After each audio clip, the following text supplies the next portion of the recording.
All right. What is going on, everybody?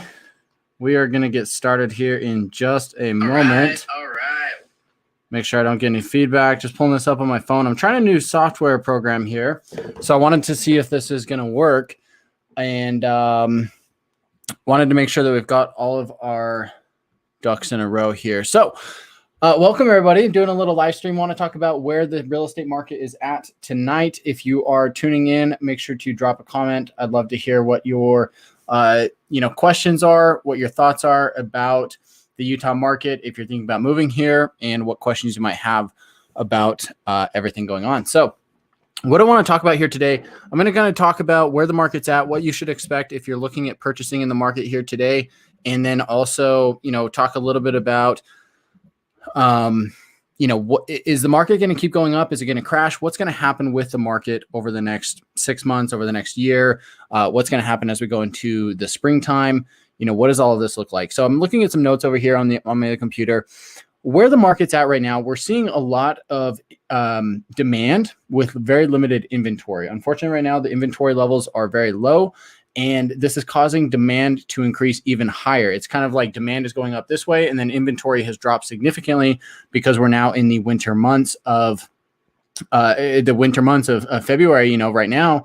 And during the winter months here in Salt Lake City or just anywhere along the Wasatch Front here in Utah, we always see a drop in inventory. And we're going to look at some numbers here in just a moment, what those numbers actually look like. And then we're going to look at the demand as well. So this is something that we've, it's really been exaggerated over the last couple months. And this is affecting existing homes. This is affecting the new homes. This is affecting, basically every part of the market, whether you're looking at, cheap homes, expensive homes, homes up north, homes down south, anywhere you're at, this is something that you're being affected with. So what's up, Johnny? It's good to see you, man.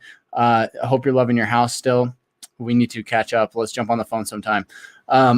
So the increase in demand with the low inventory is just affecting everything. We're seeing that, traditionally people will be going towards existing homes that are already on the market and for sale, but because there's not a lot of that out there to begin with, a lot of people are shifting over to new construction. I mean, even new construction homes that are in the $600,000, $700,000, $800,000 price range are on waiting lists. They're not releasing homes for sale as quick as they used to be. And the homes that are being released are, selling out very quickly, even with these builders. So it's kind of a crazy time to be in the market. I know a lot of this sucks to hear. The market is crazy. And I hear this about every single area out there. I'm hearing these are problems that we're seeing in, Las Vegas, in Phoenix, in Boise, in Denver, in Austin, in Houston, in Dallas, like almost every area where people want to move to, in Tennessee, Nashville. I mean, every area that people want to move to.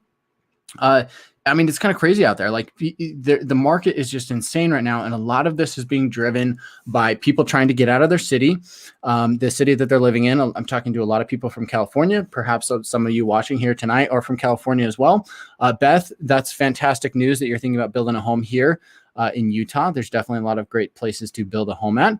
But we're seeing this, this people trying to get out of the cities that they're in and move to more affordable cities or just cities that they would prefer to live in. I talked to a lot of people getting out of California because of taxes or because of politics or because it's just too expensive. Whatever the reason may be, a lot of people coming from there, a lot of people coming from New York or the Northeast, a lot of those people are coming out here for the jobs. There's a lot of job opportunities here in Utah, and that's what's bringing those people out here to, see what Utah has to offer. A lot of people are coming for recreation as well. I mean, we've got world-class skiing, we've got world-class biking, hiking, like anything you want to do here in Utah. I always say, you can do anything that you want to. The only thing we don't have is an ocean. So you can't really surf, but I mean, even then you've got indoor surfing. So that's something you can do here as well. So people are moving here for every single reason out there. And that's what's causing this market to be so insane. The thing that's driving the market at this point, the thing that's really pushing prices up is the fact that interest rates have been extremely low. During the pandemic that we saw in 2020, the federal government dropped interest rates, and interest rates were down to like 2.5%, even under 2.5% at one point. They have ticked up a little bit over the last month or so, but interest rates are so low that this really increases the buying power that people have when looking at homes here in Utah. Now, for instance, if you were, let's say you're pre-qualified up to $400,000 originally to begin with, well, if you are now you're looking at a 2.5% interest rate instead of a 3% interest rate, instead of 3.5%. I mean, this is one of those things where you can really increase your buying power pretty significantly just because of this. You could go from being able to afford $400,000 to maybe being able to afford $450,000. And so as people are able to move up, in price range, this gives them more flexibility to buy something. Add on top of that, if you've got somebody who started out in a starter home, let's say they bought a townhome or a single family home and it was priced at $350,000. Well, now because prices have gone up so significantly, maybe they're trying to sell it for $450,000 and they've got $100,000 worth of equity to roll into the next home. So they've already got equity to put into the next home and be able to, buy another property at a cheaper price, again, taking advantage of that low interest rate. So this is one of the things that is really driving this insane market that we're in. What we're seeing in the market right now, I mean, is we're seeing, I've got a video coming out next week talking a little bit more about like what to expect in the market, but I'm just going to kind of touch on some of those points right here. We're seeing that you should expect to see long lines when looking at properties because of the pandemic and everything going on. They're only allowing one group into the house at a time. Plus, again, a lot of people want to see these homes. We're seeing, 50, 60, 70 showings on one particular property. So this does mean that there's a good chance you're going to run into other people at the home when looking at it. We're also seeing that properties are selling very quickly. The average days on market for the month of January, let me pull this up here, was at 9 days on market, which is down from 39 days on market, which is what it was in January of last year. So January is usually our slowest month. We usually see homes kind of sit on the market a little bit. Right now, things are moving extremely quick. 9 days on market is almost lower than what we see in the summer when things are really moving and there's a lot of demand in the market. So that's one of the other things that we're seeing there. Just the number of sales is, the inventory levels are down, and this is causing sales to be down as well because there's not a lot to choose from. So that's a big factor in why prices are going up as well. When there's not a lot to choose from, people get a little bit more eager and they want to jump into something and they're willing to offer more on the property. Add on top of that, the fact that people are willing to put in multiple offer, or that most listings are running into multiple offers.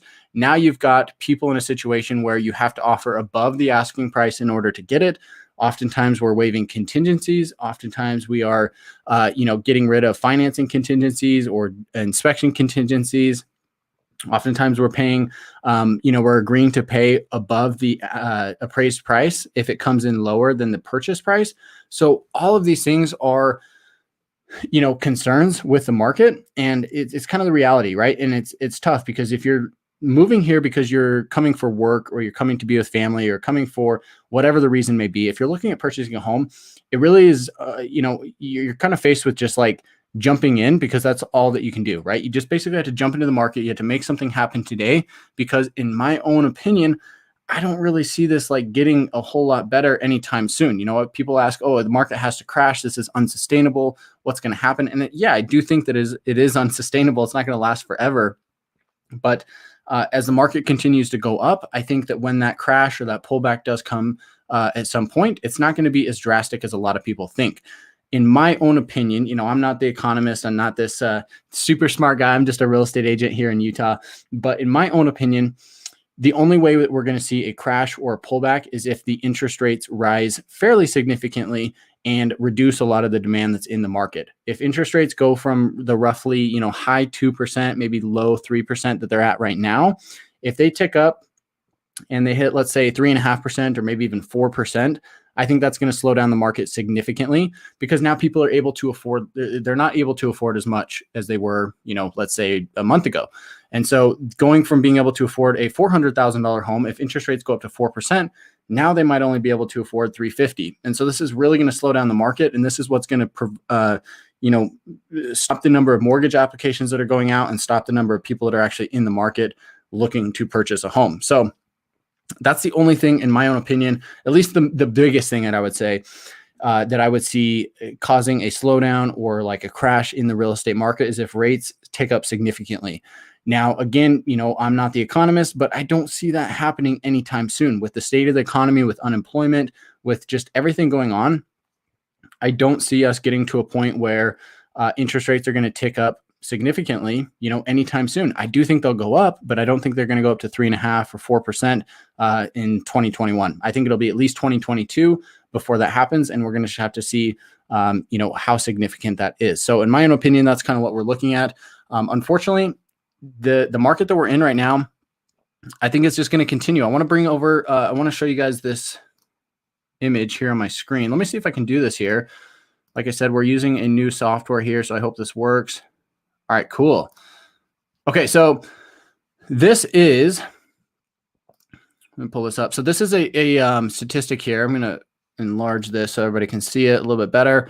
So this is showing that 9 days is the median days on market. Like I said, that's down from 39 last January. This means that on average, some homes are going to be on the market for, let's say, 10 days, some are on for 20 days, others are on for just a day or two at most. Obviously, the higher the price range or the less desirable the property, maybe it's out, in the middle of nowhere, or it's just overpriced or something, those properties are going to sit on the market a lot longer. Whereas the homes that are priced right, in a good neighborhood and in good shape, are going to sell very quickly. Oftentimes we're seeing those disappear within 24 to 48 hours.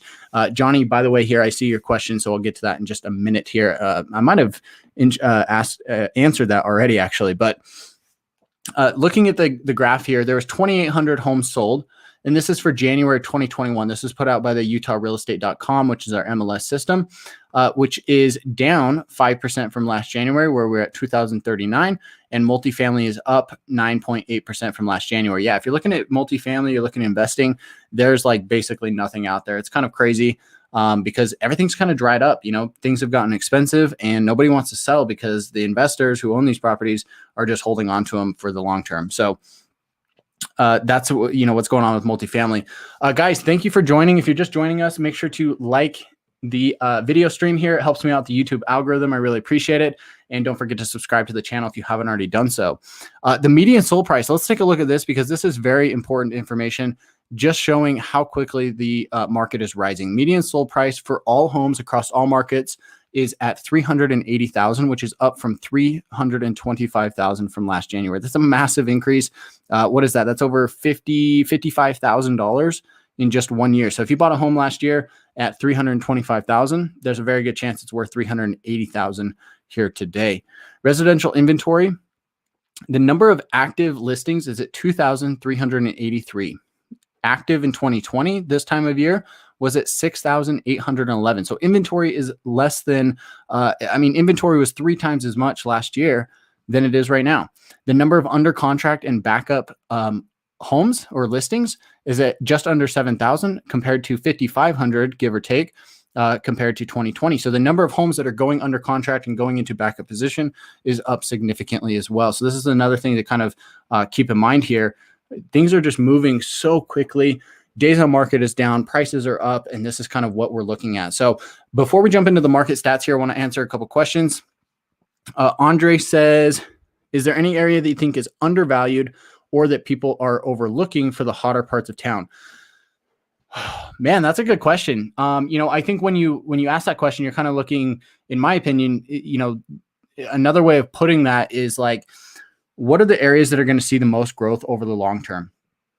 And what are the areas that haven't yet seen that growth? I think that there's still a lot of growth to happen in Saratoga Springs. I'd say I've had a lot of people moving to Saratoga Springs, but I think there's so much land out there that there's still a lot of growth and opportunity. I also think that there's an opportunity in the Bluffdale area. I think that Bluffdale is kind of underdeveloped, and the fact that they're tearing down the prison there soon, I think is going to significantly increase land values in that area over the next 5 to 10 years.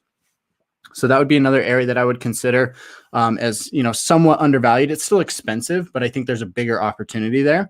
Other areas that are increasing rapidly, anywhere in Tooele County, which is to the west of Salt Lake, I think there's good opportunity out there because there's a lot of land as well.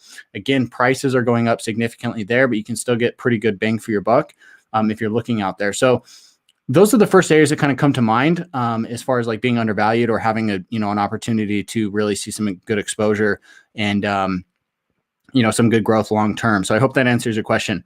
Joel says, I think I'm sold on building a house most likely 2 years from now. Do you think there will still be homes being built in the West Jordan or Draper Sandy areas in this time?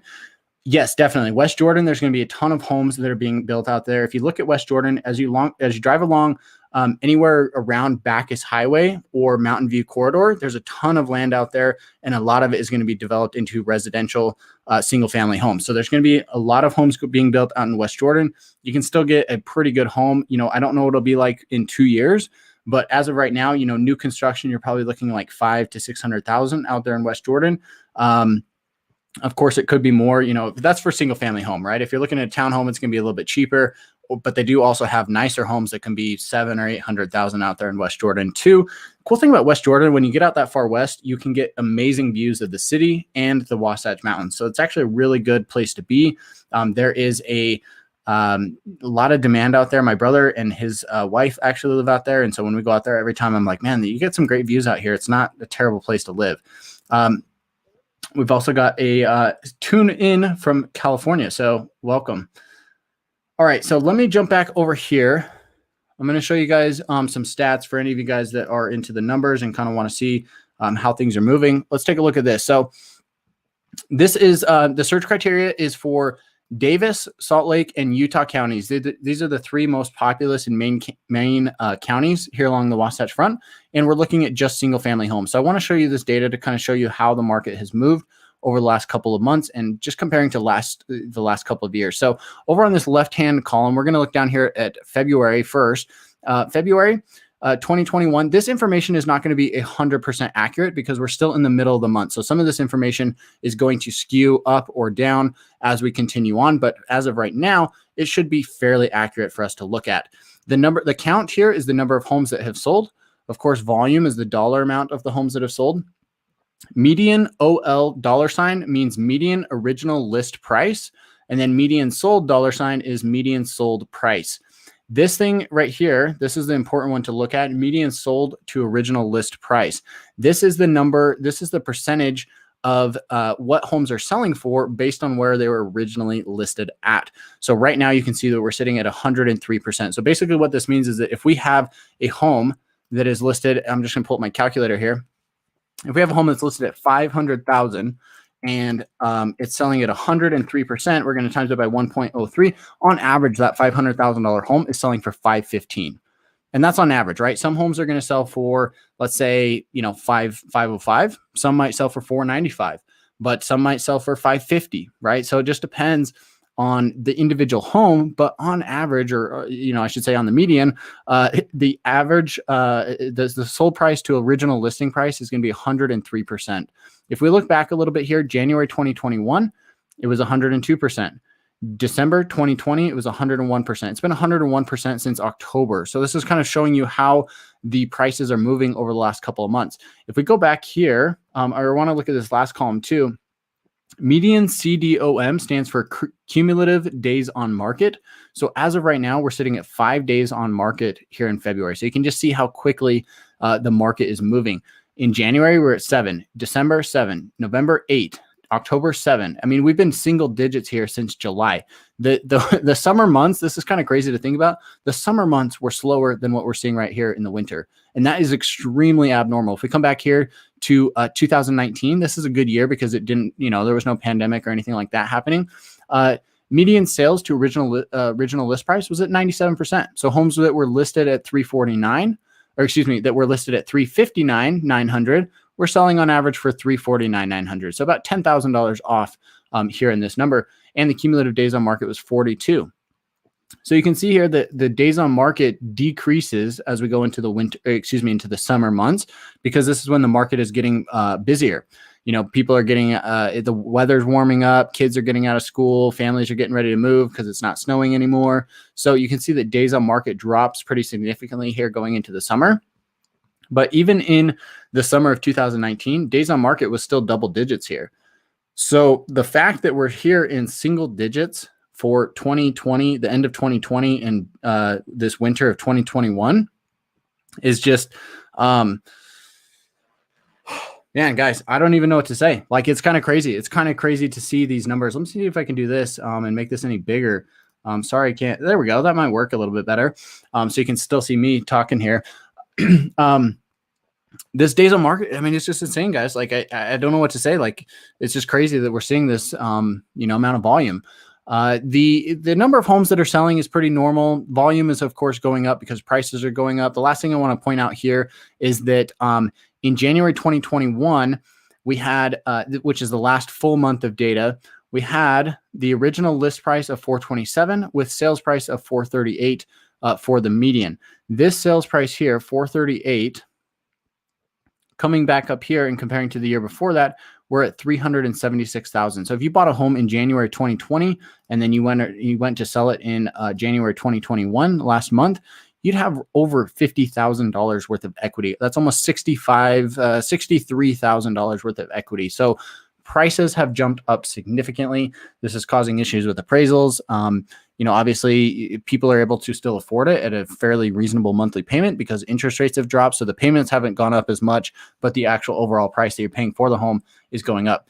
Now, I wouldn't be necessarily scared about that as long as the interest rate is good. I'm a believer that if you hold on to the property for the long term, you're going to be in a spot where the rate of inflation is really kind of wiping out a lot of the interest rate you're paying and makes it a little bit better to, hold on to that loan. And ideally in 5, 10, 15, 20 years, there's going to be a point where real estate should ideally, hopefully be more expensive than it is today. So even though you're paying a premium today, if you plan to hold on to that real estate for the long term, you should be in a very good spot when that time rolls around. So that's kind of what I wanted to talk about here today in the market with what's happening. I'm going to kind of jump into some Q&A. So make sure to drop your questions. I'll throw them up here on the screen and let's just chat, guys. I'm here to, talk to you about any questions you have about the areas or anything like that.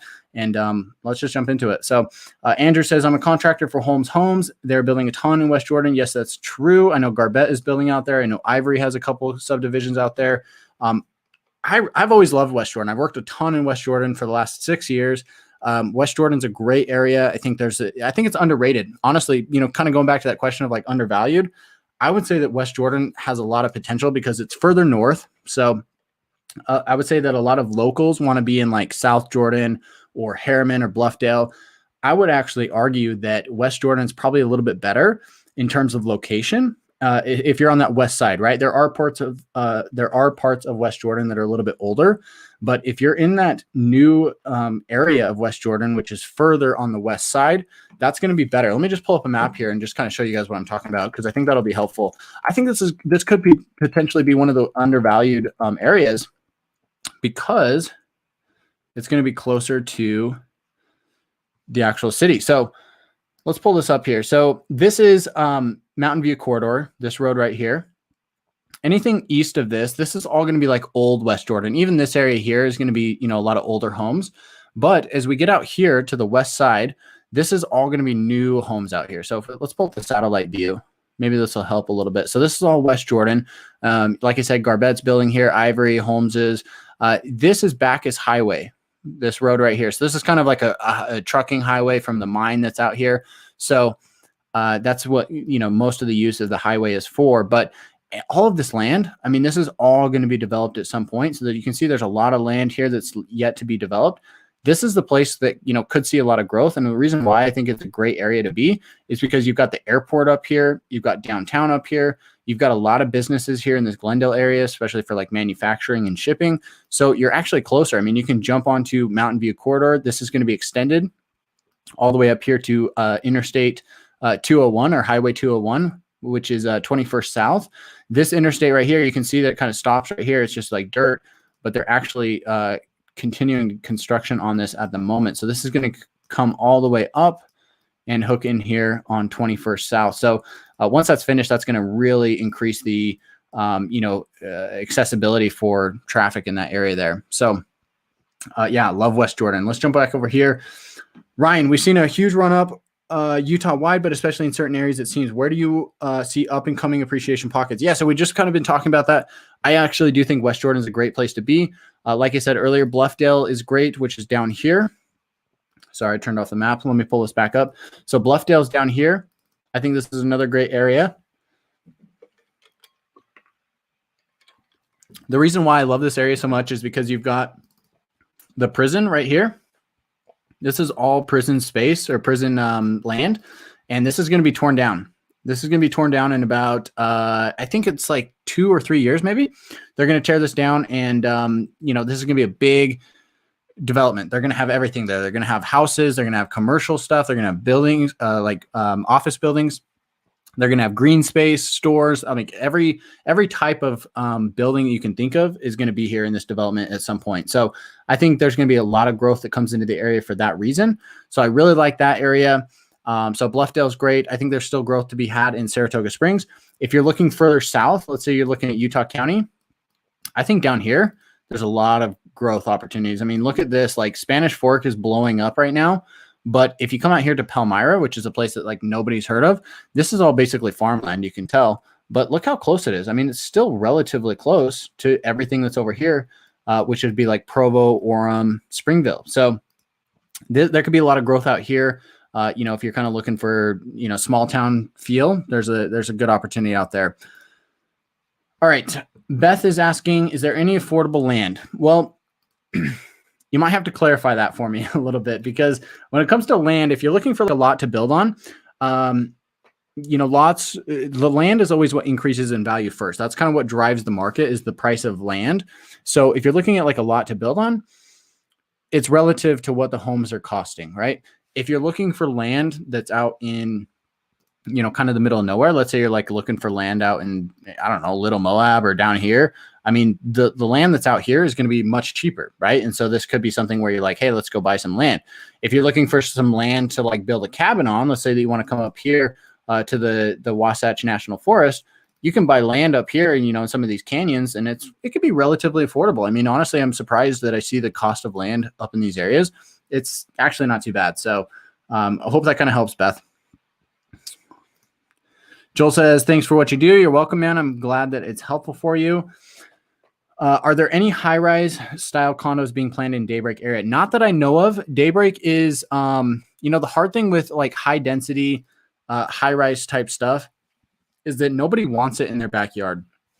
It seems like here in Utah, a lot of people are against having high-rise type stuff anywhere around. You'll find that downtown Salt Lake has high-rise type stuff, but outside of that, basically the highest story building that you're going to find is going to be like maybe 4 or 5 stories at most, with the exception of one hospital that's in Murray. So in like all of Salt Lake County, that's really about as high as you get, is maybe like 4 or 5 stories at most. Even for the big office buildings, those can't be, maybe those are like 6 or 7. But there's not a lot of high-rise living, anywhere that I know of other than just downtown. So it's unfortunate. I think we need it. I think that's the only way to really kind of pull us out of this crazy housing crisis that we're in, where housing just keeps getting more and more expensive. I think that's one thing that would really help. But unfortunately, a lot of the residents who already live here don't want it. And unfortunately, a lot of the cities are not able to approve that type of housing because nobody wants it in their backyard, right? Everybody says, hey, we need to fix this. We need to come up with a solution. But then everybody says, oh, but don't build it next to me. Build it over there, build it over there. And so it's just kind of this problem. And, unfortunately, we're just kind of in this spot where it's like, what do you do? I don't know. I hope they come up with a solution. I think we really need it. So we'll see what happens. Andrew asks, So maybe Andrew was replying to that. Yes, in the new part of Daybreak, West of Mountain View corridor. Yeah, that's awesome, Andrew. Thank you for chiming in there. I haven't heard anything about that, but if they are doing that, I mean, that's phenomenal news. I'm really excited about that. I think that'd be good to have like in Daybreak or Harriman or Bluffdale, because a lot of people want to live there, but it's just getting expensive and they're running out of land pretty quickly, or the land price is getting so expensive, it's, expensive to build on it. Joel says, coming from California and seeing the craziness in Texas, I've never lived in snow. Do new builds have anti-freezing water pipes, or is leaving the faucet on a drip common knowledge? Yeah. So, as long as you keep your home heated, you should be okay. If the heat goes out, then you're kind of in a problem. You probably want to leave a little bit of a drip going, but, as long as you've got heat in the house, you should be okay. Of course, like sprinkler lines or hose bibs, those are always the things you need to be careful with.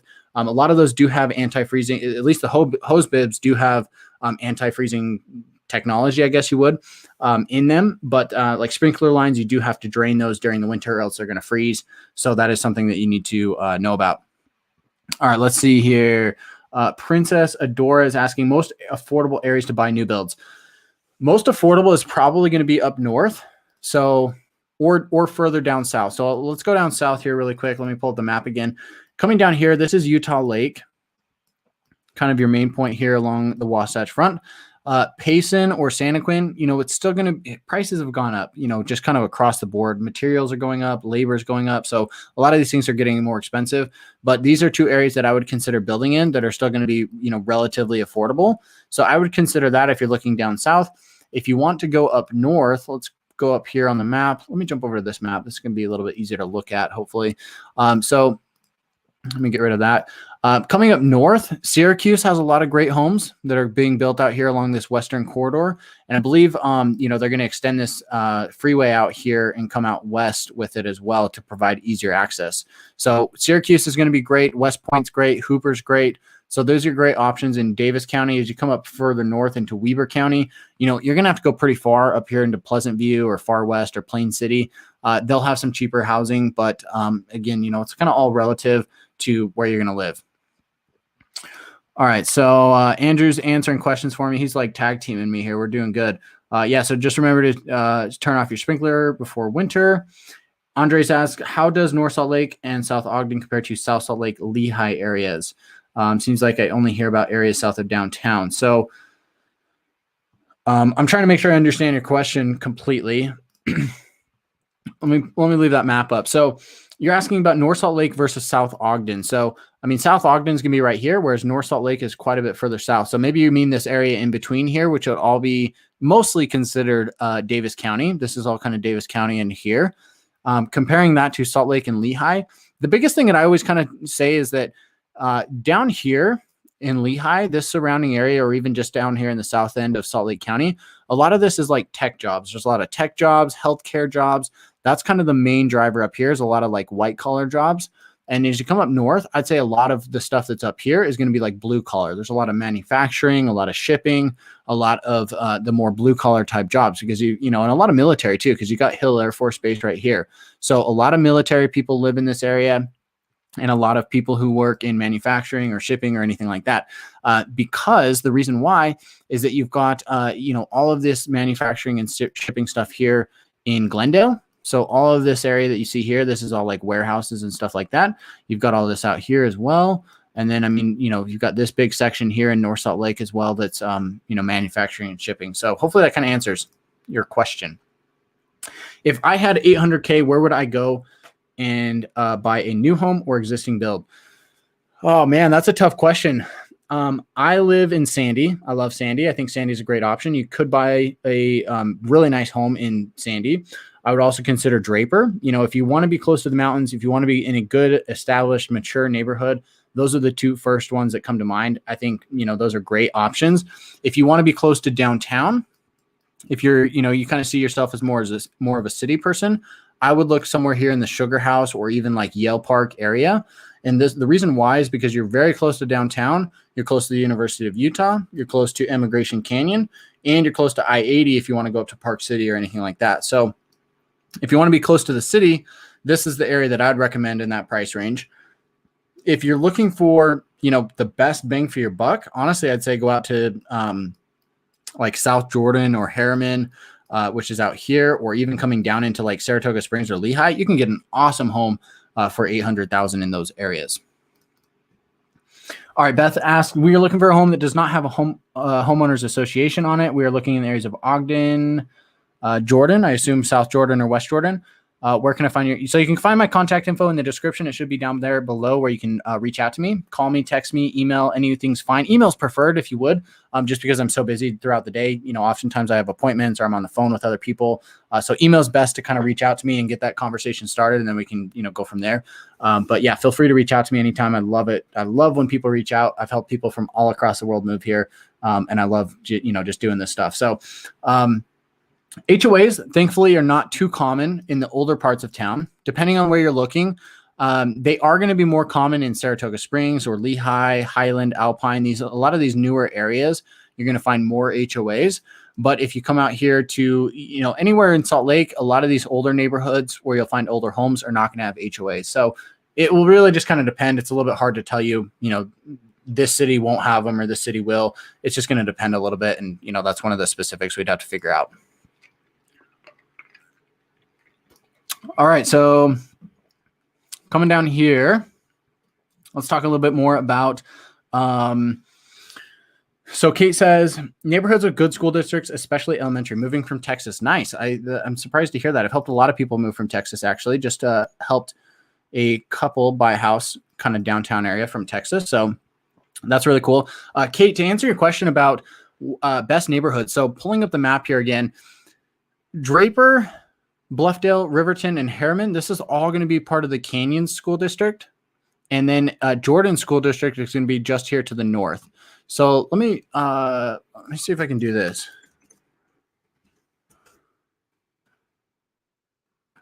Let me see if I pull this up, if it will actually give me a map. I don't think it's going to give me a map.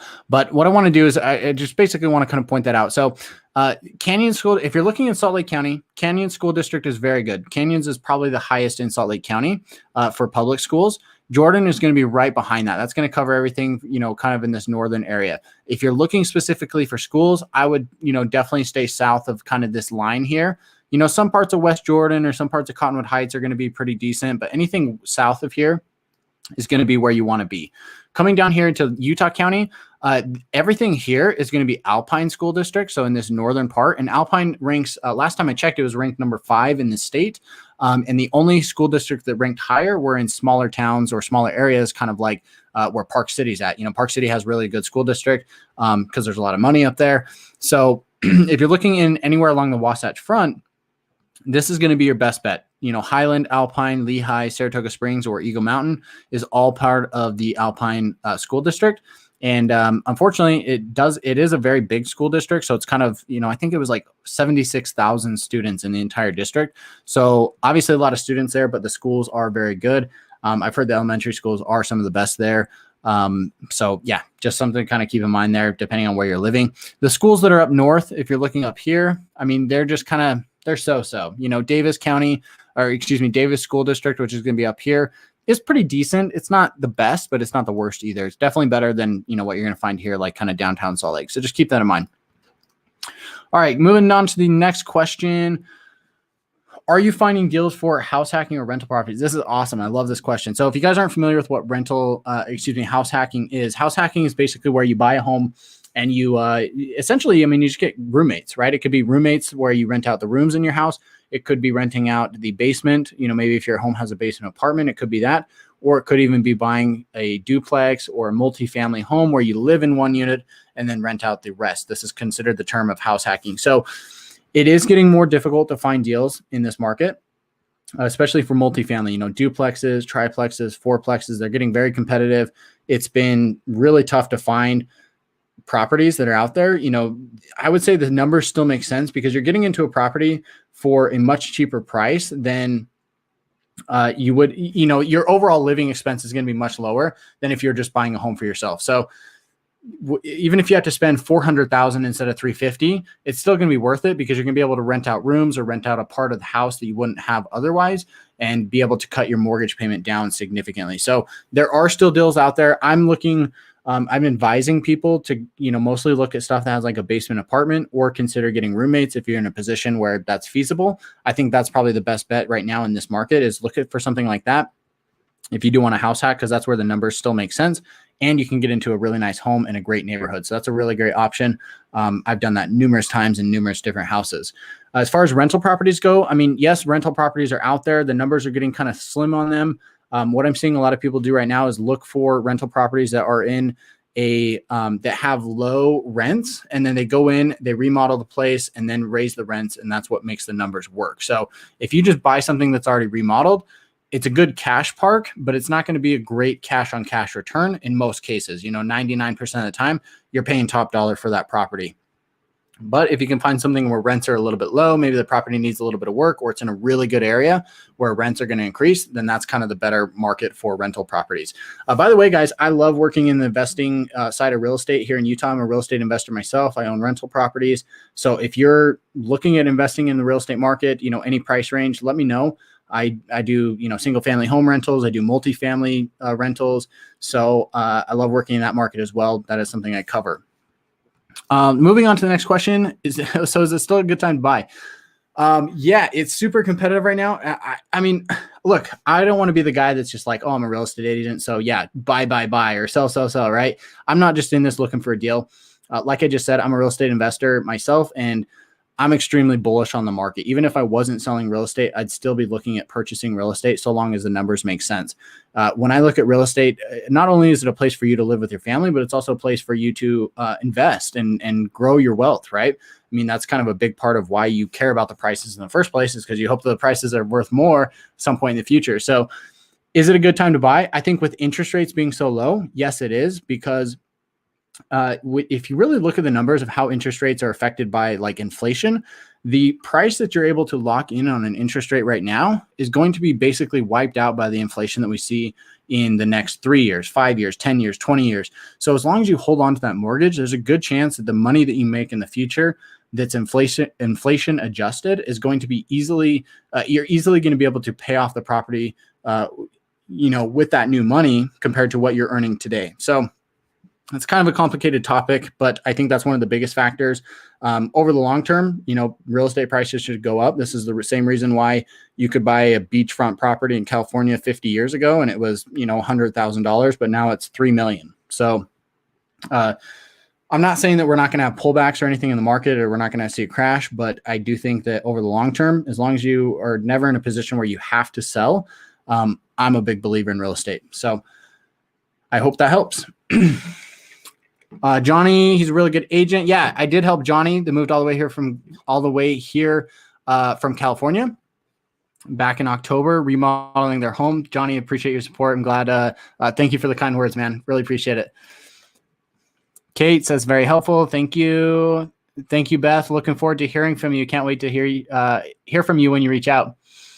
All right, so moving from Maryland, MD, I think that's Maryland, right? Yeah, I'm pretty sure that's Maryland. In 6 months, we love Cottonwood Heights. Cottonwood Heights is great. I live in Sandy, which is just to the south of it. So Cottonwood Heights is tucked up here in the eastern part of Salt Lake County, and I'm down here in Sandy. So very close by. I spent a lot of time in Cottonwood Heights. My office used to be there.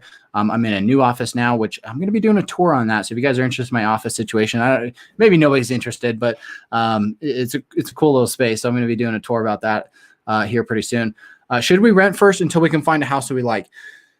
That's a tough question, because I would say, it depends on your individual situation. I would say that probably 80, maybe 70% of the people that reach out to me end up buying a home first. They buy a home right off the get-go, and that might be a little bit sight unseen. It might be where they come into town and spend 3, 4, 5 days here, and we actually go hard at it and try to find a home and put in offers and get an offer accepted. So the majority of people do end up buying first, but that doesn't mean that it's always the right decision for everybody out there to go that route. It doesn't make sense for everybody to purchase a home right away, because maybe renting is better for you. Maybe you want to get an idea of the market. Maybe you move here, and if you're kind of more on the conservative side, you might move to Cottonwood Heights and then realize, you know what? We actually want to be closer to the city. Let's come up here and move to Sandy, or excuse me, to Mill Creek, which is up here, or maybe you want to move to Sugar House.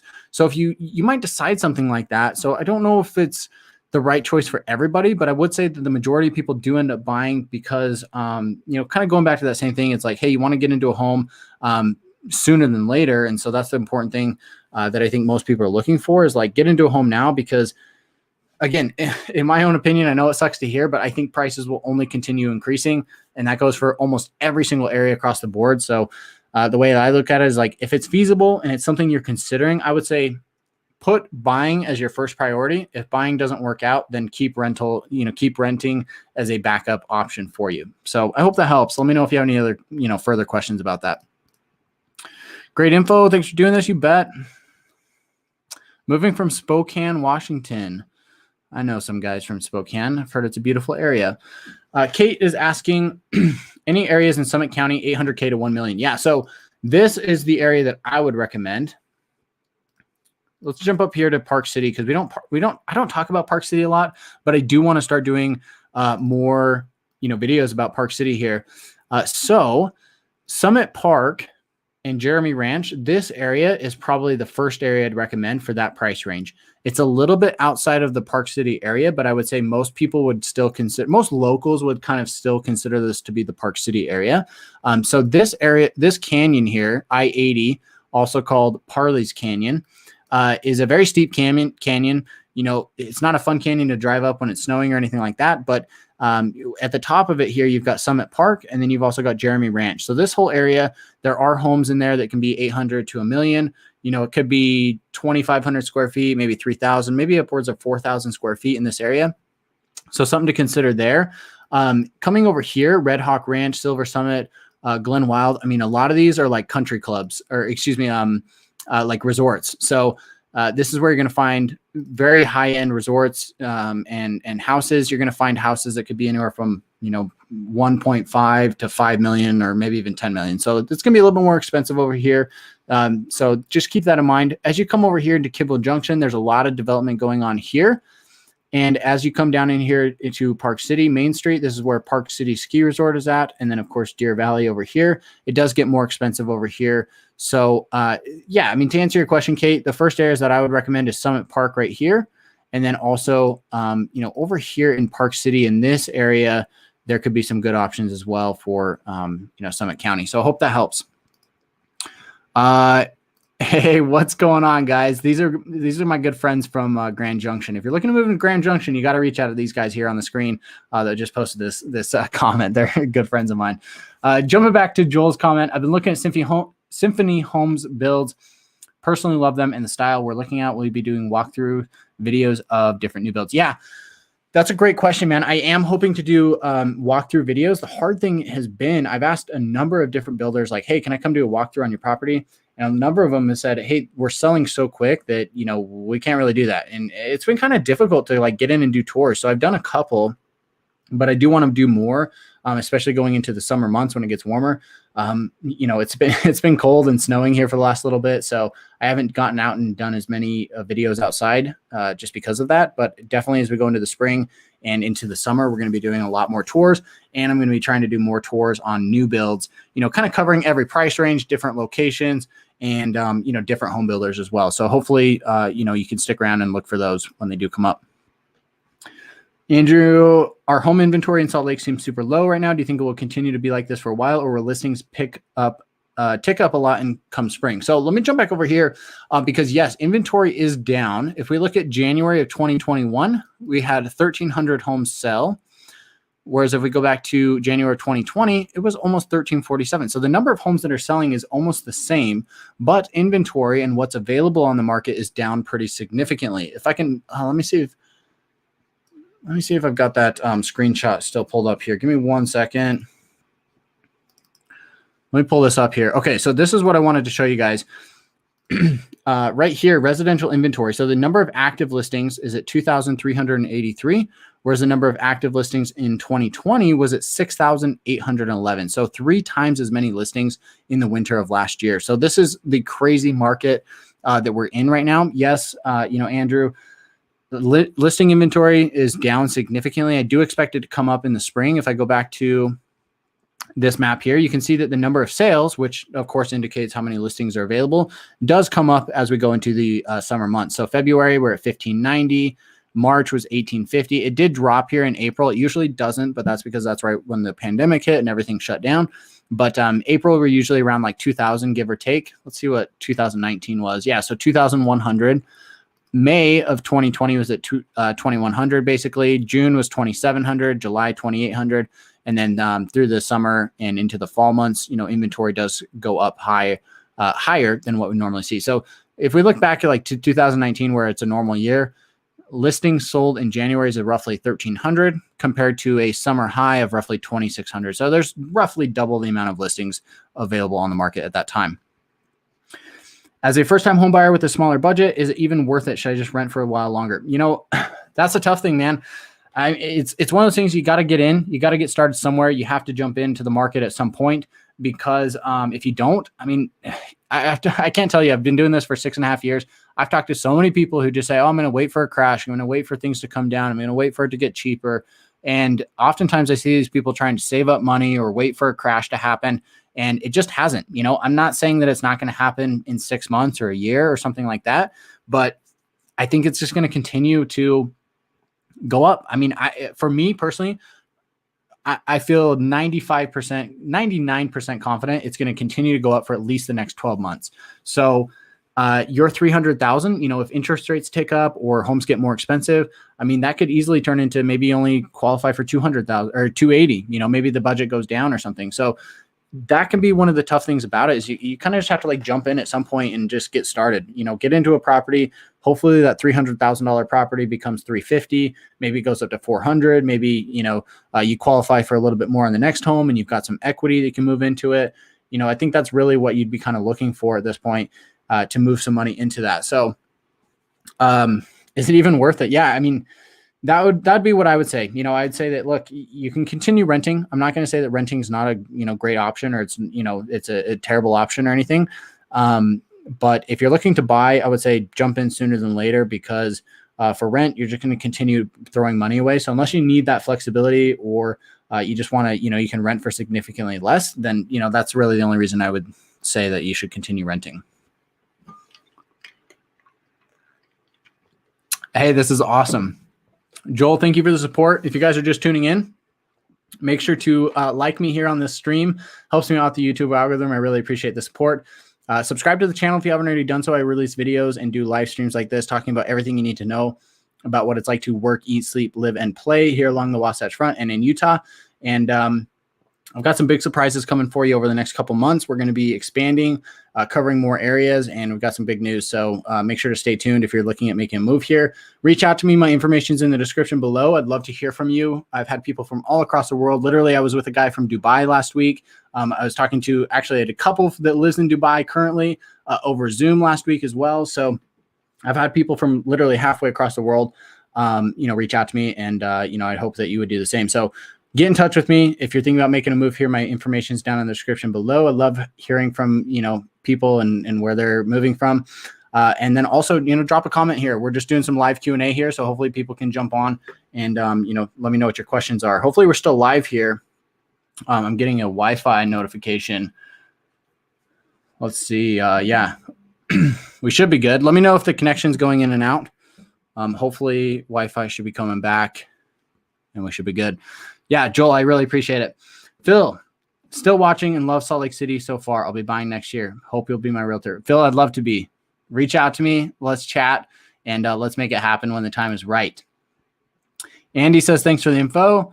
I heard there's a long waiting list for new construction. Yes, there is. Unfortunately, new construction is seeing long wait times just like existing homes, usually are. So I talked to a new builder today looking at houses between 600,000 and 1 million. This was in North Salt Lake, and they said we've got 50 home sites left, and we have 150 people on our reservation list. Now, that doesn't mean that all 150 are actually going to buy the place and purchase one of those homes, but it does indicate the number of people that are interested in new construction. So he's estimating that roughly 2 to 3% of those people are actually going to end up buying one of those homes, because a lot of people do just get on the list just because they want to kind of keep it in their back pocket as another option. Excuse me, but it's one of those things where not everybody's going to buy it, but there are long waiting lists. I talked to a builder about a month ago, and they said we have 220 people on our waiting list for 20 available lots. So needless to say, we didn't get in on those lots because they just did have a long waiting list. So unfortunately, that's just kind of the way it goes. Waiting lists for new construction are growing. Phil just moved here from Chicago. Nice, man. That's awesome. I'm sure it's much colder there. Luke is asking, where's a good area for first-time homeowners to look to buy, specifically with the hope and goal of the value of the property increasing in the next few years? So let me pull back up the map here, and let's talk a little bit about that. So for first-time buyers, assuming it really depends on your price range, right? Just because you're a first-time buyer doesn't always necessarily mean that you have a low or a high price range, but just assuming from what I know, let's say you're kind of in that low to medium price range compared to the overall market. Some areas that I would recommend looking at that I think are underrated, but are, have a good value proposition and will continue to see some strong growth. Oh, good. Joel said there's no issues with connection. It looks like maybe these questions or chat is coming through a little bit slow, but for those of you who are on the chat, yeah, drop a question below. I'm answering all questions here. So jumping back to your question, Luke, some areas that I think are underappreciated would be Murray. I think Murray's great. Murray has lower taxes than normal. Murray's kind of like, they're kind of just off here doing their own little thing. In Murray, people are just, making their own decisions with what they want to do. So they kind of run on their own system. They've got their own school district. They've got their own services, like public services for fire and police. So they're kind of out here doing their own thing. So that's one thing that Murray's a great place to be. It's kind of an older part of town, a lot of homes built in the 50s or 60s, but there are some new homes there that are nice as well, or homes that have been remodeled. I'd also recommend Midvale as a potential option, or even Taylorsville and West Jordan, this older part of West Jordan. I think there's still some really good homes here in the middle part of the valley. The reason why I like these areas so much is because they're a little bit older, so homes are a little bit cheaper. And you can get some good value by buying an older home that maybe needs a little bit of work, but then putting some money into it and being able to increase the value of that property significantly to the point where maybe you put in $25,000 worth of work over the next couple of years. You could easily get, let's say $50,000 worth of value out of it when that time comes. So, whenever you go to sell it. So I really like these areas. They're close to the freeway. So you've got I-15, which is your main corridor here, heading north and south. And they're also close to I-215, which is kind of the belt route that loops around the valley here. So 215 comes down this way, south heads east over here, up along the eastern bench. And then at this point, you can split and go down I-80 down back into the middle of the valley, or you can take I-80 up Parley's Canyon. So this is really good to have access to this. So I just think these are great areas, and definitely areas that I would consider for, first-time home buyer. I think those are great popular areas. If you're looking further south, I always think Eagle Mountain and Saratoga Springs are great options. Lehigh or American Fork could also be good. Pleasant Grove's a little bit older. Pleasant Grove's pretty decent, but I really like this area just because there's so much growth happening overall. One thing I want to talk about with Eagle Mountain, because I've had a lot of questions about this recently. With Eagle Mountain, you've got two parts that you need to know about. So here you've got Eagle. Let me go to the satellite view, see if this is a little better. So you can see all of this development here. This is all considered Eagle Mountain, the ranches, which is one part of Eagle Mountain. And if you come out here, this is all considered Eagle Mountain City Center. So this is obviously much smaller. To be honest with you guys, there's like basically nothing out here. In City Center, there's mostly houses. They have an elementary school, and they do have a high school that they're building currently. And they do have some small things like a gas station. They've got a soda shack. They've got I know there's like a Thai restaurant out there. There's a pizza shop. But basically beyond that, there's nothing out here in Eagle Mountain in this part. Homes are going to be very cheap there, but that's because there's not a lot out there.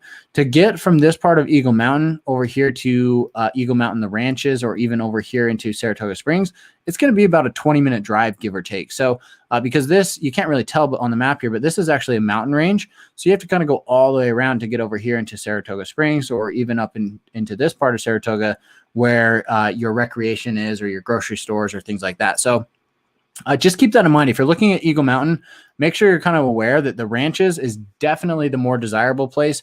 You can go out to City Center. It's going to be cheaper, but I know a lot of people who live out there or who have looked out there, and they don't love it, right? So just kind of keep that in mind. All right, let's see here. So another question.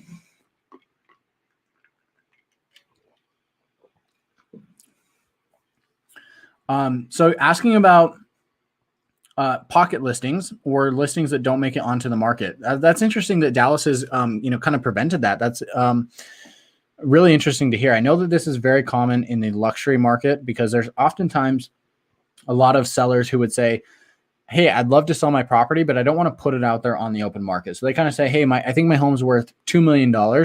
If you find me a buyer for $2 million, I'll sell it. But if you don't, I'm not going to put it out there and get all these lowball offers and whatever. I'm not going to have people kind of wasting my time. So that's really what a pocket listing is. It's basically a listing where the seller says, I will sell it, but I'm not going to list it on the open market. So that's what that is, just for anybody who doesn't know. There are properties that are selling as pocket listings or off market. This is very common in luxury. It's very common in multifamily or investing type situations as well. And there are a lot of homes that do sell off the market that a lot of people don't ever know about. Being involved with the rental and investing world of real estate, I see a lot of homes come across my desk that are, fixer-uppers that need a lot of work that never hit the market, right? And people buy and sell these properties all the time for one reason or another without putting it on the open market. I see probably 2 to 3 homes per day that come across my desk. It could come across my email in the sense that, people have basically said that they want to sell the home, but they're not going to put it on the open market. So 2 to 3 homes per day.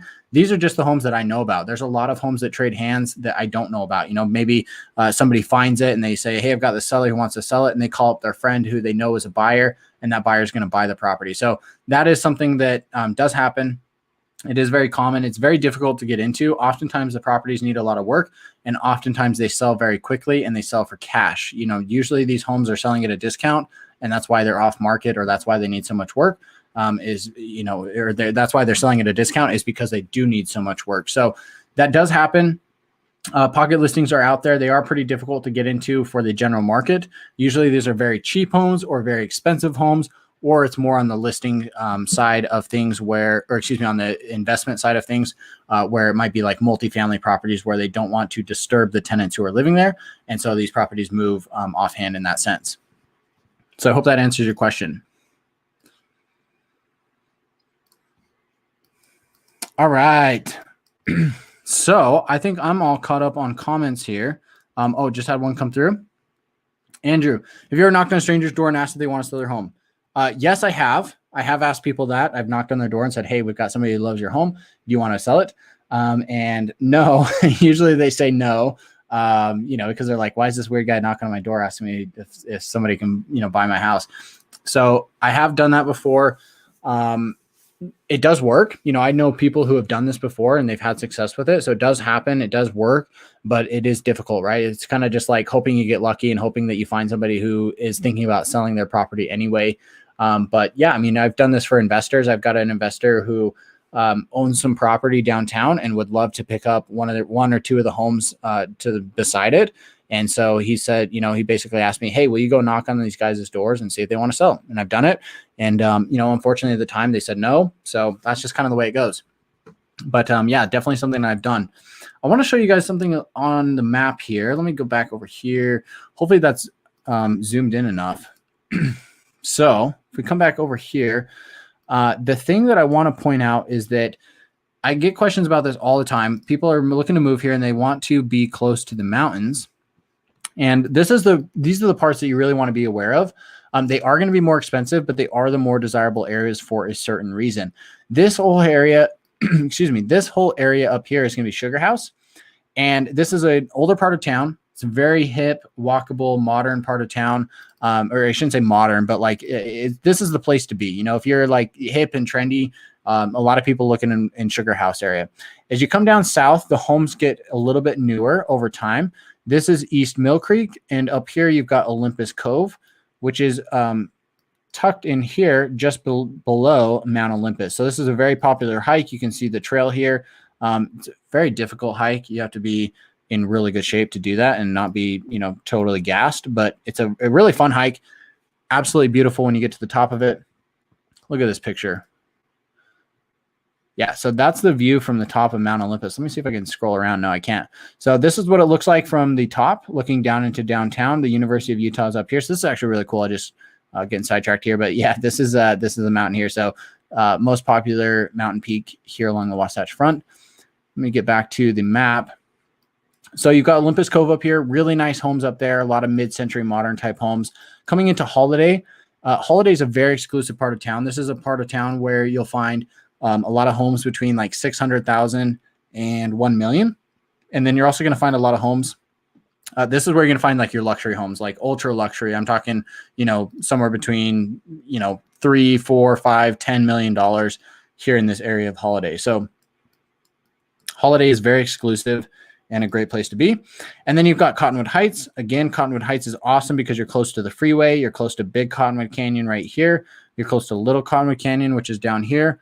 And then coming up here, you can easily jump on the freeway, cruise up here, and then go up Parley's Canyon if you're trying to get into Park City. So that's another great area. And then you've got Sandy and, of course, Draper down here on the south end. So Sandy is a little bit newer, and then Draper is going to be the newest, with most homes being built around 2000, give or take. They are still building a lot of homes here, so you can find homes that are in Draper that are still much newer. So that's something to know about Draper. And then coming down here into I want to just kind of point this out. You've got Suncrest, which is up here on top of the mountain. So if we go over here to the satellite view, you can see here that as you take Traverse Ridge up the mountainside, this is where you get into Suncrest. This is the area where you get absolutely gorgeous views of the mountains. You can see all of this new growth that's going on here. Whoops. Where they've got all these new homes slated to go in. So you can get great views. Let me just like pop this guy in here. It's not going to show me. Let's go over here. So, I mean, like, you know, you want a mountain town close to Salt Lake. This is the place you want to be. I mean, you get gorgeous views here. This picture was taken in June of 2016, so you can still see some snow on top of the mountains, but everything is going green. And, I mean, it's just gorgeous to live up here. So great place to be. Let me come over here and see if you get better views. So, yeah, you can see, you know, on some of these lots, you can get views of the mountains right here where it's literally in your backyard, and then you've got views of the entire city as well. So it's another great place to be. All right, jumping back. I don't see any more comments, but if anybody's got questions or anything they want to know about Salt Lake, let me know. Give me a like or a thumbs up here on the stream if you haven't already done so. Subscribe to the channel if you haven't done so, and make sure to reach out to me if you're looking to make a move here to Salt Lake City. Like I said, we got a lot of cool stuff coming over the next couple of months. I'm going to be doing some more vlog tours, talking about the market. We're going to be you know, I've got some big news that I'm introducing for expanding into new areas. And yeah, it's going to be a good year. I'm really excited about this. We're hitting the market hard, and super happy to help anybody who's looking to make a move here. So let me pull up the map here again. We'll just keep talking about this for the next couple minutes. We'll see if any questions come in, and we'll just keep chatting about Salt Lake. I could talk about this all day. So because we talked about the Wasatch Mountains over here, this is where all of your skiing is going to be. If we come back here to the map, you can see all of these little lines. These are all your ski resorts. So you've got Snowbird right here, and you've got Alta. These are, in my opinion, probably the two best ski resorts. If you're looking at skiing, I love Snowbird. I grew up skiing or snowboarding at Snowbird. And the thing I love about Snowbird is it's a very technical mountain, and it's very steep. So you can get a lot of really good runs here at Snowbird, regardless of how good you are at skiing. They've got some easy stuff too, so don't be intimidated, but they've got some very difficult stuff that I would never even try. So it's always been nice to have kind of, you know, a good limit there. Of course, Alta, I grew up snowboarding, so I've never been there, but that's there. And then over here, you've got Solitude and Brighton, two other very popular ski resorts. And the downsides to these four resorts is there's not a lot to do after you get done skiing. You go skiing, and then you kind of just go home and just hang out and relax, right? If you want nightlife, if you want something to do after you get done skiing, you're going to want to come over here to Park City, because then you've got access to the city where you can go out, you can get a drink, you can get some good dinner, you can, you know, watch a movie, you can do like cool stuff here in Park City. So definitely if you're like coming into town for a trip, go to Deer Valley, go to Park City. These are going to be the better options for you, to be totally honest. I mean, the ski resorts are still very, very good. In my opinion, not quite as good as you would find at Snowbird or Brighton, but still very good options. So definitely, you know, consider that if you're looking to go skiing there. I want to talk a little bit about the lakes, because we also get some questions about like fishing and boating and things like that. The Great Salt Lake, you're not ever going to go boating or fishing out there. There's basically nothing to do out there. There's a lot of bugs. And that's basically it. The salinity, the salt levels of the Great Salt Lake are way too high. So yeah, nothing really happens out there. Utah Lake is not a great lake. It's not a great lake to swim in. You can go fishing in it, but they've got algae problems, and it's not very deep. So it's not really the best lake to like go boating on or anything like that. If you want to go boating, if you want to go swimming, you want to go, you know, canoe or whatever, you're going to want to come to one of these lakes out here. You're going to want to come to Strawberry Reservoir, which is down here. You're going to want to go to Starvation, or if we go up further north, a little bit closer here, you've got Deer Creek, which is right in here. And then up here, you're going to have Jordanelle. So you got Jordanelle up here. These are the two reservoirs that are the best. You know, they're a little cold, but there's really good boating here. This is where most people who own boats here along the Wasatch Front, you know, to go up from, let's say, Sandy to Jordanelle or to Deer Creek, you know, it's about 45 minutes to an hour to get there. So those are going to be the lakes that you go to. If we come up here a little bit further north, you've got Rockport right here. You've got East Canyon. You've got Echo. And then up this way, where is it? Here it is. You've got Pine View. So Pine View's up here. So these are going to be your main reservoirs for like boating or fishing or anything like that. Of course, coming over here, you've got Flaming Gorge National Recreation Area. It's a national park. It's gorgeous out here in Flaming Gorge. So that's a great place to go. It's about 2.5 to 3 hours from Salt Lake. And my favorite place, coming down here, you've got Lake Powell. You've probably seen those gorgeous areas of Lake Powell. Pull up some images of this. This is where you see these just fantastic pictures. Look at that. That's gorgeous, right? So Lake Powell is great. This is down in the southeast corner of Utah. So great place to go. Boating. A lot of people go down there and spend like an entire week, something like that. So those are going to be the lakes that you're going to spend most of your time at if you're looking to fish, ski, or you should not ski, boat, or do anything of the like. So let's see if any questions have come in. Let's see here. All right. So how about student housing? You might have to clarify for me, what type of student housing are you looking for? Like what school, or like, what's your question? Like where is it at, or what exactly is your question there? Shannon is asking, where are the best places with good schools? So yeah, we did talk about that a little bit ago, but I'll just kind of reiterate it for you here, Shannon, because I'm sure you just jumped in. So the best school districts in Salt Lake County are going to be here in the southern part of Salt Lake County. So anything here, kind of the south end of Cottonwood Heights, all the way over here to the west end, including Sandy and South Jordan. This is all part of Jordan School District.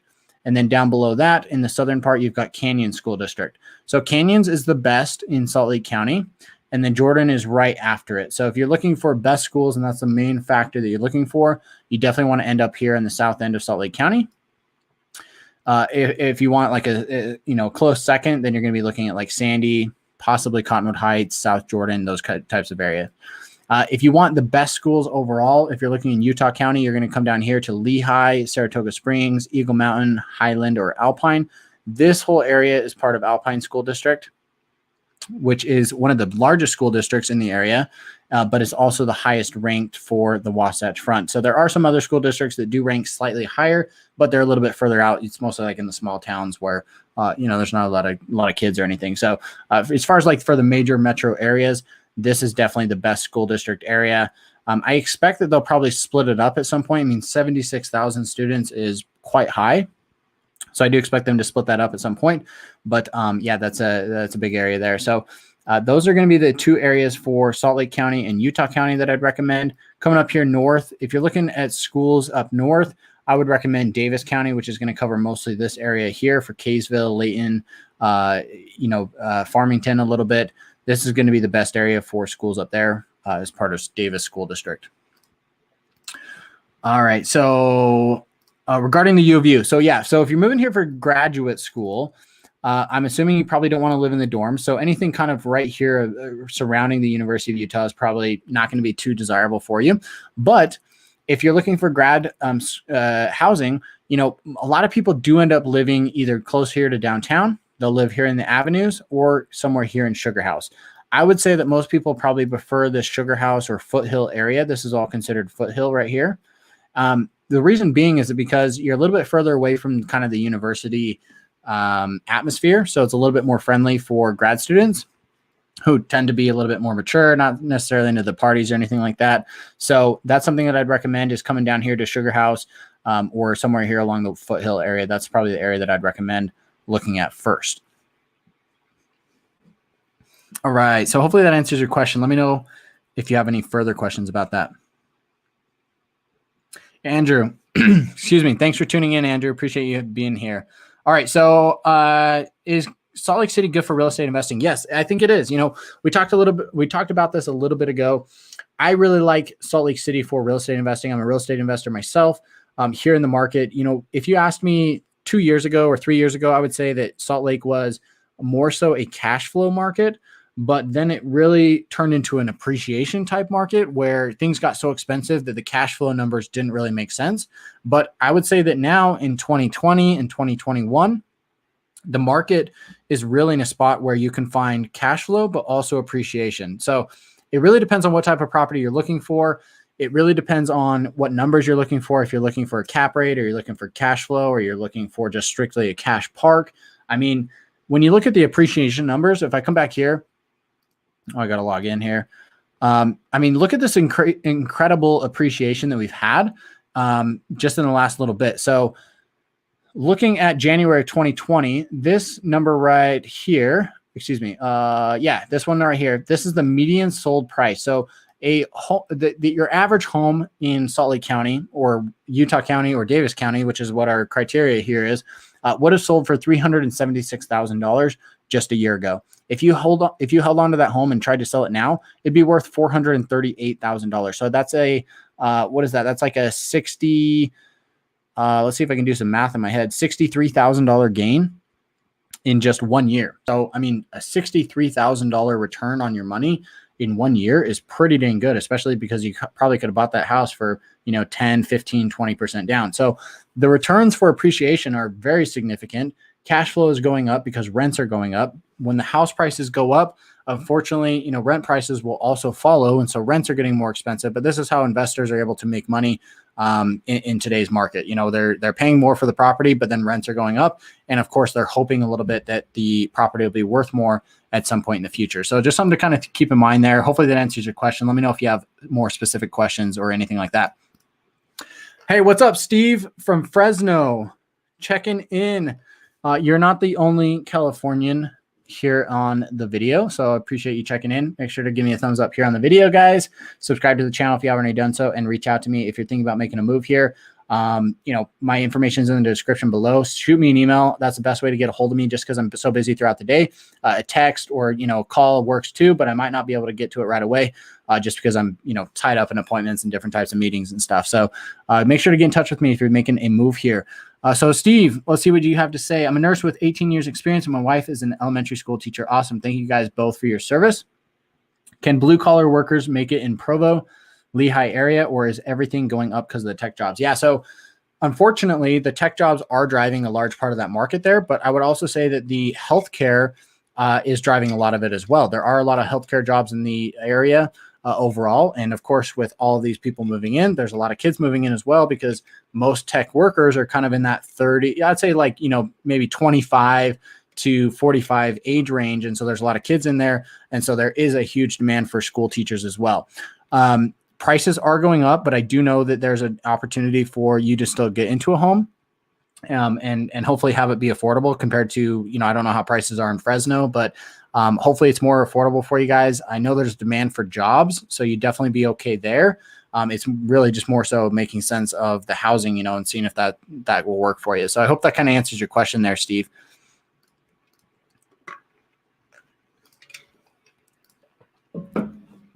All right, guys. So I'm going to jump over here to the map again. Let's see. What can I tell you about this? If you guys have questions, let me know. Drop a comment down in the description or in the comment box below. I'd love to answer any questions you might have. I want to talk a little bit about Saratoga Springs because I've been working a lot out there recently. Saratoga Springs is an awesome area. I really like Saratoga Springs. It's one of the few areas overall that you can move into and get views of the city. You can get views of the lake, and you can get views of the mountains. So there's a really cool aspect to Saratoga Springs that you will not get in many other areas. So let me see if I just come down here. So this is a part of Saratoga that is undeveloped as of May 2018. But I mean, just like look at these views. I mean, you get the lake views right here. You can see the city line here, which at night, I mean, is just all lit up with lights and stuff. And then you get this gorgeous view of the mountains here. So those are the types of views you can get here in Saratoga Springs, which is really cool. That's why so many people are living out here, because it's a really good area to live. If we come back here to the map, you can get over to Lehigh. Lehigh is about 15 to 20 minutes away, depending on how far you're going, or where you're living at exactly. And if you're coming down in to Provo or Orem, because you work down there, you're probably looking at like, I don't know, I'd say probably like 45 minutes on average with the traffic and everything, because you do have to go around the lake, unfortunately. I think that at some point, there's a very good chance that they're going to build a bridge across the lake here going into Vineyard. So I know they've talked about this before. I heard the other day that they had actually approved this to be like, built, but it wasn't like in the plans or anything, but they did approve it. But I do think at some point there's going to be a bridge, maybe off of this peak here, over here, maybe right here over to Vineyard. I don't know, that's going to really open up a lot of this area to be developed because you're going to see easier commute times to get over here to Provo or Orem. So this is, I mean, you know, to drive from here to Orem, if you could just go straight across, you're probably like 15 minutes, I would guess. So that would be really, really cool to actually see. I think that would really open up a lot of this land to be built. I've got clients building a home here in in this area with Sage Homes, not with Fieldstone. I was going to say Fox Hollow is the name of the community here. So building over there, you've got the golf club up here, which is cool. And there's just a lot of new developments coming in here. Let's go to the satellite view. Yeah. So you can see here in Fox Hollow, these are all new homes where it's all this lighter color. These are all new homes to be built. So I just expect this whole area to continue to be built out over the next, you know, I don't know, 10, 15 years. And I think it's just going to continue coming out here south. You know, I don't know, there's maybe a road right here. So maybe this is where the bridge will go. I don't know. We'll see. But I think, you know, there's a lot of potential in Saratoga Springs. Houses are still relatively affordable compared to other areas, especially given the just, I mean, absolutely amazing views that you can get from this area.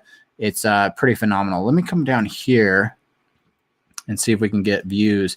Yes. I mean, like, look at this. If you're building a house right here, the guys that I was just telling you about that are building a house here, absolutely amazing couple coming here from Boston.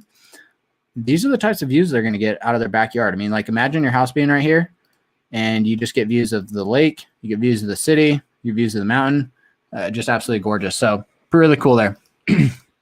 Steve, great info. Yeah. Happy to help. Kate is logging off to watch Real Housewives of Salt Lake reunion. Awesome. I've heard about that show. Don't know anything about it, but I hope it's a little bit more enjoyable than watching me here talk about Salt Lake. Maybe they'll have a different perspective for you. So that's cool. Fresno, new construction is about $200 square foot for generic new build. Are gated HOA type neighborhoods a thing in Utah? Yeah. So Fresno, being at $200 a square foot, that's about what you're going to pay to build here in Salt Lake. I'm hearing, you know, custom builders quote somewhere between $190 and $225 to build a new home here along the Wasatch Front. Of course, that's going to vary a little bit because you also have to pay for the land. So I assume you're just talking about the actual building cost there in Fresno. But yeah, that's about average for what you'll pay here as well. So just kind of something to keep in mind here. The difference is that I know that in California, building a home that is, you know, like 2,000 square feet is going to be pretty normal. Here in Salt Lake or in Utah in general, you're going to be looked at a little bit crazy if you're trying to build a home that's only 2,000 square feet. Most new homes are going to be somewhere between, I mean, at least 3,000 plus to build something here.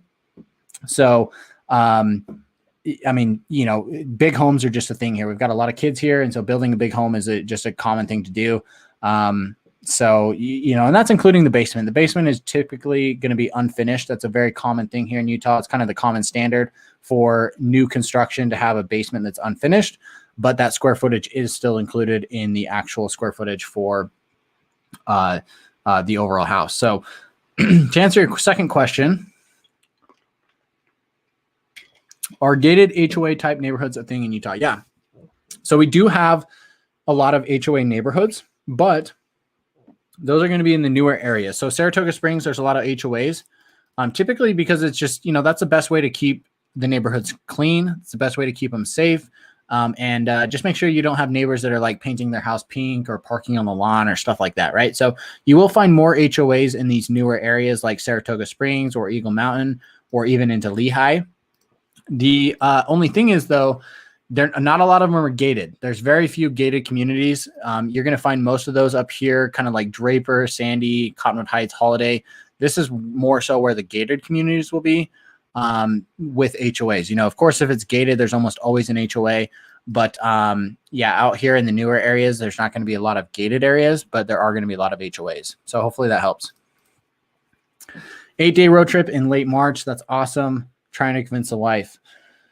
Yeah, that sounds awesome, man. I would love to meet up with you when you make a move out here or make your trip out here, show you around, show you what Utah has to offer, and see if we can convince your wife to make that move from Fresno.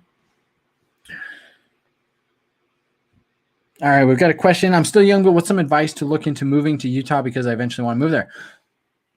Man, that's a good question. That's loaded. I would say the best thing to do is to, first off, subscribe to the channel so you can watch all my videos about what it's like to live, eat, sleep, work, and play here along the Wasatch Front. That's going to be the best thing because I talk about everything you need to know you know, from schools to different areas to what it's like to live in one city versus the other, you know, talk about cons of living in certain areas, do neighborhood tours so you can actually see what they look like. So that, I mean, that's really the best thing that I could recommend, because I try to cover everything I can in those videos, and just make it accessible for everybody to watch that stuff. So that's really the best thing. Unless you've got specific questions, that's kind of the first place I'd recommend. So definitely, you know, check out my videos. If you got specific questions, you know, feel free to drop them here on the live stream, or, you know, reach out to me. I'd be happy to help in any way that I can. All right, guys, I'm going to stick around for a little bit longer. I know we're going on about an hour and a half here. This is pretty good. We had a lot of people log in, or tune in, I should say, here on the live stream. So drop your questions down below. Let me check my phone, make sure we're still on here, and still getting some live feed going. Yeah, so we're still doing good. Things are moving right along. Let me know what questions you have. I'm going to jump over to the map one more time, see if there's anything else I can tell you about living out here off the top of my head. Let's come over here to the satellite info. So we had some questions about Daybreak earlier, about high-rise stuff. Daybreak is really one of those communities where you're going to live. It's a very organized community where you've got a lot of kind of like cookie cutter type homes. You know, I know that's not the appeal for everybody, but it is one of those areas that is very nice and has a lot of amenities. You've got these lake here, where you can go paddleboarding, you can go swimming. I mean, it's just awesome. They've got all these bike trails. They've got basketball hoops. They've got pickleball. I mean, they've got everything you need here in Daybreak, which just makes it really accessible. They've really kind of designed it to be one of those areas that you can live in and might never have to leave. You know, you just live here and that's that, right? You just kind of stay there forever because it's got access to everything you need. So that's one of the really cool things about Daybreak is living here. You've just got so many amenities. The thing about Daybreak they need to know about is that they're going to have a lot of new construction going on out here in the western part of Daybreak. So all of this land that you see is eventually going to be new houses. You can already see there's new houses going in here. And I think this this satellite view should be relatively up to date. So you can already see there's going to be a lot of houses going in here. You've got all this empty land in here that's going to be built on. You got all this empty land here. So there's a ton of land out here that can still be built on. And if we come down here south, out here into Harriman, I mean, look at all of this too. This is all going to be built on. So you've got this whole entire area that's going to see new homes over the next little bit. So, I mean, this area is just absolutely blowing up. For Salt Lake County, this is definitely the area where you're going to see the most growth is right around here in Daybreak and down in here into Harriman not Harriman High School, Harriman city limits down here for this area here. So just keep that in mind. If you're looking at moving here, you know, if you want to be in a new community and you like the HOAs, you like the amenities, this might be something to kind of consider. You probably are going to have an HOA. The HOAs are a little bit higher there because of everything they offer, but oftentimes, I mean, it can be worth it. So something to definitely look into and consider if you're making that move here. This is really cool too. They have the copper mine right here, largest open pit copper mine in the world. I actually don't know if it's in the world. It's at least in North America, I'm pretty sure. So anyway, just kind of cool little fact there for you guys. We do have a regional airport right here. I get asked about this a lot. This is just a small plane airport. So there's just small planes flying out of here, nothing big that you need to worry about with, you know, making a ton of noise or anything. But yeah, just something to kind of keep in mind there. If we come up here and look at the new airport is finished and open, and the old one is torn down. So this is where the new airport's at. So really cool to be able to have a world-class airport now. All right, let's jump back over to comments, see what last comments we have, and then we'll be signing off if I don't get any more. I'm moving to Utah for the military. How's Syracuse? Yeah, so I talked about Syracuse a little bit ago. I'm sure you're just tuning in here, but let me jump up here, come back over here to the map, go up to Syracuse really quick. So the thing I like about Syracuse is, you know, as you can see, there was a lot of farmland out here that is now being turned into new homes. So like this is a great example right here. You can see that they're putting in just a ton of new homes right here. The pros and cons, I'll just give it to you straight, man. The pros and cons is that Syracuse is definitely more of a cookie cutter type style neighborhood. You can see these homes are just lined up. You know, they basically just build a square, fit in as many homes as they can, and that's that. So that's the downside to living in Syracuse, is I know that that's not always the most desirable thing for, you know, having a home there. So it's something to kind of keep in mind with that. But the trade-off is that you get a brand new home and it's relatively affordable. You know, I'm assuming that prices are probably somewhere between, like for single family, you're probably looking about 400 to probably upwards of like 550 for new construction at this time. So homes are still relatively affordable for new construction homes there. So that's something that's really awesome to see, is that it's still relatively affordable. And to get over here to Hill Air Force Base, I've got to zoom out one more time. To go here from Syracuse over to Hill Air Force Base is probably only like 15 or 20 minutes. So it's really not that bad. So with Syracuse, obviously the city center of Syracuse is kind of right here. So you can get into these older neighborhoods, which are going to be more mature, you know, have some bigger trees, you know, stuff like that. So, you know, there are parts of Syracuse that are a little bit more built out. But at the same time, you can get new homes out here, which is can be really attractive as well. So honestly, Johnny, thank you so much. I can't believe you stuck around this whole time, man. That's awesome that you're still here. I really appreciate the support. Hope you love your house. Can't wait for the next one to come whenever that time may be. All right, guys. So I am going to wrap up this stream at this point. We made it an hour and a half. That's freaking awesome. I really appreciate all the support. Last but not least, guys, if you think about making a move here, reach out to me. My information's in the description down below. Get in touch with me. You can call me or you can text me, but I do prefer an email because I'm usually in appointments or on phone calls throughout the day. So an email is best to kind of start that conversation with me. Reach out to me. I've had people from all across the world reach out asking about, you know, what it's like to live here and what they need to do to purchase a home. I am a real estate agent, so I do help people purchase homes when they actually move here. I work in all markets, you know, rental markets, or excuse me, I should clarify, investors, you know, working with investors, working with first-time home buyers, working in the luxury market, you know, whatever you need. I kind of do it all here in Utah, and love working, you know, with people from all across the world. So I really appreciate your support and coming to watch the live stream here on the channel. I will be putting out a new video next week. We've got some new things coming out on the channel. Like I said, some big surprises that you're going to want to stay tuned with. So make sure to subscribe to the channel if you haven't already done so. Give me a last thumbs up here on the video if you enjoyed the content. It helps me know that you enjoyed the content that I put out here on the channel. I hope to do like a live stream like this, at least like, I don't know, maybe like once a month. Let me know. Drop a comment down below if you'd like to see more of these live streams, if they're helpful for you. I'd love to put out more content like this. Because I think it's really helpful to just kind of get face-to-face. At least I get to put my face on screen in live time, in real time, and actually just kind of talk to you about the market and what's going on and answer any questions you might have right off the top of your head.